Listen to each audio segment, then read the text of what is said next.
कराची के गुल प्लाजा में अभी 30 के करीब अफराद लापता हैं। तलाश के लिए इमदादी इदारों का ऑपरेशन जारी है। इस पर हम बात करते हैं डॉन न्यूज़ के रिपोर्टर इमरान हफीज़ से। इमरान, चूँकि ये इमारत मखदूश है, खस्ता हाल है और बाकियात भी निकालनी है इंसानों की, तो किस मुहतात अंदाज से ये ऑपरेशन जारी है? क्या बताते हैं रेस्क्यू एहलकार इस बारे में?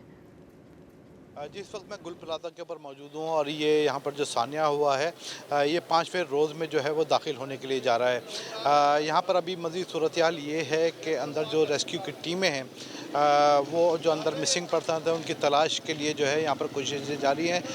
यहाँ पर मज़ीद जो है वो टीमें उन्होंने अभी स्ट्रेटजी तब्दील की है कि अभी इस जो गुल प्लाजा का जो रैंप है जो गाड़ियों के लिए ऊपर जाने के लिए पार्किंग के लिए इस यहाँ से अब रास्ता बनाकर जो है वो अंदर जाएंगे, क्योंकि उस वाली साइड पे जो कोने वाली साइड थी उस चीज़ को जो है वहाँ से जो है वो उन्होंने क्लियर कर दिया है। इसके तमाम सर्चिंग उसकी वहाँ की हो चुकी है। अब जो है वो इधर से स्टार्ट करेंगे। यहाँ से जो है वो अगर मिसिंग पर्सन की तलाश के लिए यहाँ पर जो है एफर्ट की जाएंगी। वहाँ पर बाकायदा तौर पर इनके पास थर्मल कैमरे भी हैं और कुछ डिटेक्टर भी हैं और सर्च लाइटों के ज़रिए वो अंदर जाएंगे।